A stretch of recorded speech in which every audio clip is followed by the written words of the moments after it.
మీరు 10 మంది కలిసి సమావేశాన్ని డిస్టర్బ్ చేయొద్దు. మీరంతా మన కూటమి సభ్యులు. ఈ సభ మనది, విజయవంతం కావాలి. దయచేసి ఆ జెండాలన్నీ దించండి ప్లీజ్. ఇంత మనందరం కలిసి పనిచేసాం కదా, ప్లీజ్ దయచేసి దాన్ని దించండి. మేము హుషారుని అర్థం చేసుకోగలం. దయచేసి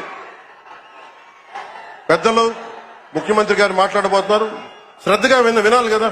మన ఎల్లరి ఉత్సాహం మంచిదే, కానీ ఆంధ్రప్రదేశ్ భవిష్యత్తు కోసం కదా మేమందరం ఇక్కడికి వచ్చాం. గౌరవ ముఖ్యమంత్రి గారు మన పారిశ్రామికీకరణ, ఉపాధి, ఉద్యోగ అవకాశాల గురించి మాట్లాడతారు. ఇంకా దయచేసి జెండాలను ఇబ్బంది కలప కొంచెం కింద దించండి దయచేసి.